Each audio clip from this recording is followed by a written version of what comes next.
Hola a todos, reciban un cordial saludo. Yo soy la profesora Nora Cristina Crespo, soy fonoaudióloga egresada de la Universidad de Pamplona, magíster en educación. En esta oportunidad vengo a hablarles de una investigación titulada Estrategias para el tratamiento de la disfonía espasmódica, con un equipo de trabajo integrado por las estudiantes Liliana Margarita Durán y Geraldi Alarcón Silva. Me corresponde compartirle la introducción, los métodos y los trabajos citados. La voz se puede considerar como una manifestación expresiva en su totalidad.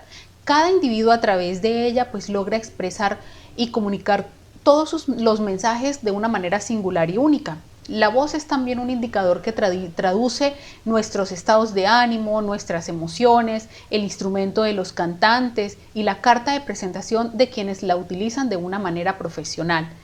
La calidad de la voz requiere también del trabajo de un conjunto que configuran el aparato fonador y ellas que actúen de forma sinérgica.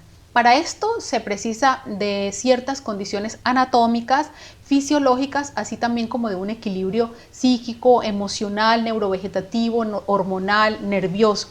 Los componentes anatómicos de los diversos sistemas, tanto del aparato fonador como el respiratorio y resonador, empleados en la producción de la voz, están relacionados entre sí como un soporte fisiológico para la voz. Además de su calidad, va a depender también nuestro sistema muscular.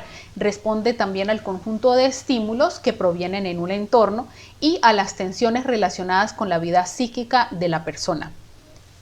Una de esas disfonías en que encontramos o que diagnosticamos dentro de las valoraciones que se hacen en foniatría o en voz está la disfonía espasmódica, que Ludlow la define como una distonía focal laringea de fisiopatología desconocida, caracterizada por unos espasmos involuntarios entre los músculos laringeos durante la producción del habla. En las distonías laríngeas hay alteraciones del tono muscular que afectan la movilidad de las cuerdas vocales.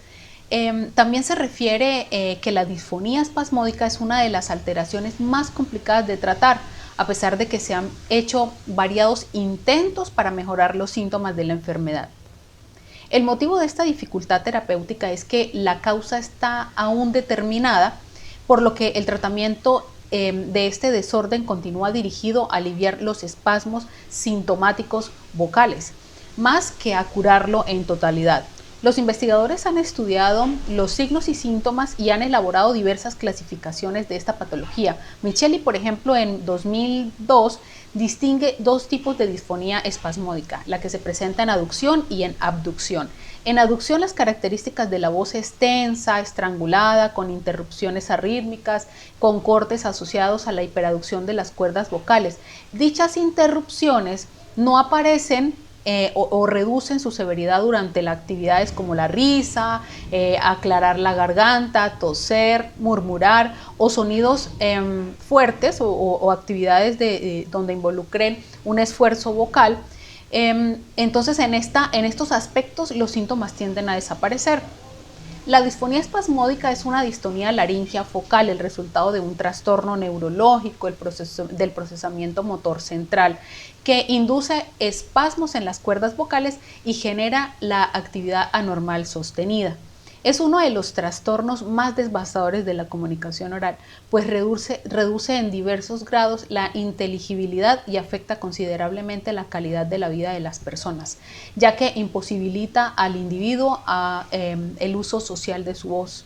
Las cuerdas vocales normales, cuando están en reposo, pero con la acción del movimiento específico, los músculos empiezan a contraerse inapropiadamente y causan movimientos anormales y espasmos musculares que típicamente van a resultar en una disfonía. La disfonía más frecuente es originada por la afección de los aductores. Esta se caracteriza por una voz apretada, ahogada, que puede ser imposible en toda emisión sonora voluntaria. El principio y el final de la emisión son bruscos, por lo tanto va a proceder una voz débil y monocorde.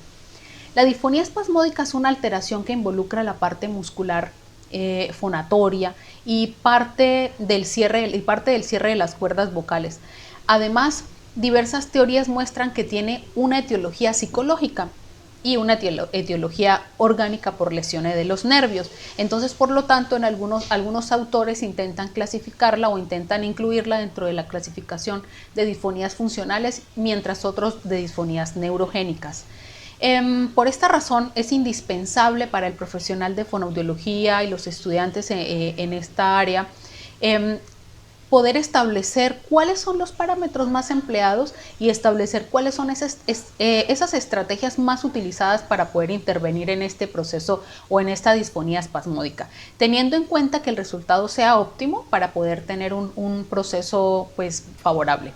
Es por ello que nosotros planteamos el siguiente interrogante: ¿cuáles son las estrategias más empleadas para el tratamiento de la disfonía espasmódica? En esta investigación se llevó a cabo una revisión sistemática de literatura siguiendo la metodología Cochrane, el cual tiene como objetivo recolectar toda la evidencia que corresponda con unos criterios elegidos y establecidos previamente.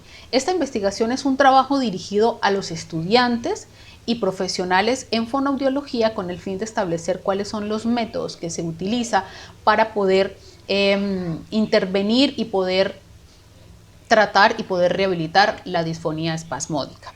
La revisión sistemática se realiza inicialmente con un proceso de recolección de definiciones en los descriptores de la salud, y como tales fueron disfonía, fonoaudiología, disfonía espasmódica, toxina botulínica, voz, y luego se prosiguió a realizar los cruces de variables de acuerdo a la metodología Cochrane.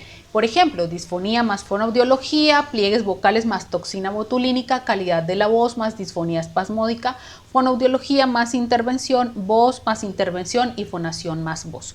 Consecutivamente se realizó la clasificación y selección de los artículos, el cual se desarrolló aplicando los criterios de elegibilidad propuestos en la metodología Prisma. Esta está diseñada para optimizar la integridad de los informes de revisiones sistemáticas y metaanalíticas. La difusión e implantación de la declaración Prisma parece indicar mejoras en la calidad de las publicaciones, de los métodos y los resultados de las revisiones sistemáticas y metaanálisis. Se lleva a cabo a partir de 4 fases, que son: la primera, que es una fase de identificación en la cual se buscan o en la cual se emplean diferentes bases de datos, como por ejemplo Redalyc, ScienceDirect, PubMed, signos fónicos, Cielo, y se realizaron búsquedas secundarias como Google Scholar.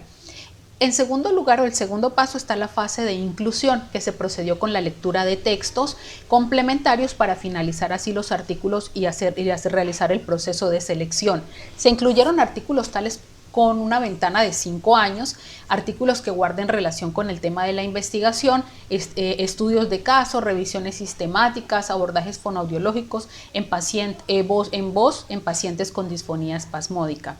En tercer lugar, se hizo la fase de elegibilidad y posteriormente se hizo la fase de screening, en donde se removieron los artículos duplicados y de tal manera entonces se escogieron los artículos que con el cual nosotros íbamos a trabajar y poder establecer el objetivo, poder cumplir con el objetivo principal de la investigación. Adicionalmente, se establecieron criterios de inclusión y criterios de exclusión. Como criterios de inclusión, por ejemplo, se utilizaron bases de datos confiables que tengan presente el rango de publicación entre 2010 y 2021, artículos relacionados con el uso de la toxina botulínica como tratamiento en pacientes de disfonía espasmódica, artículos relacionados con terapia vocal en pacientes con disfonía espasmódica, y dentro de los criterios de exclusión están, por ejemplo, artículos en una línea de tiempo de publicación antes del 2010 relacionados con tratamientos quirúrgicos en pacientes con este tipo de diagnóstico, y artículos relacionados con protocolos de evaluación para pacientes de disfonía espasmódica. Para la formulación de la pregunta se realizó con la estrategia PICO. Se realizaron 2 preguntas con la herramienta mencionada. Se formularon 2 preguntas teniendo en cuenta líneas de investigación planteadas, evidenciadas de la siguiente manera. Por ejemplo, para la pregunta número 1, en la relación P, en la opción P de pacientes, eran pacientes con disfonía espasmódicas, en la I, intervención vocal con disfonía espasmódica, la C de comparación, comparar la terapia vocal con la terapia con toxina botulínica, y la O de resultado, manejo terapéutico. Para concluir, entonces tendríamos el diseño de la primera pregunta, que fue ¿cómo influye la toxina botulínica en tratamiento para pacientes con disfonía espasmódica? La segunda opción de preguntas que se utilizó, que se planteó para que mis estudiantes lograran cumplir con el objetivo principal de poder establecer cuáles son los criterios completos que se trabaja o las estrategias que se trabajan para este tipo de diagnóstico. Entonces está en la opción de P, pacientes con disfonía espasmódica, en la I de intervención vocal con disfonía espasmódica, la C de comparación sin toxina botulínica y la O en manejo terapéutico de voz, para poder diseñar la siguiente pregunta: ¿cómo influye la terapia vocal como estrategia en el tratamiento de la disfonía espasmódica? Estas dos preguntas se realizaron para lograr, se direccionan las dos para poder establecer o conocer cuáles son las estrategias más utilizadas para el tratamiento fonoaudiológico con relación a los pacientes con disfonía espasmódica.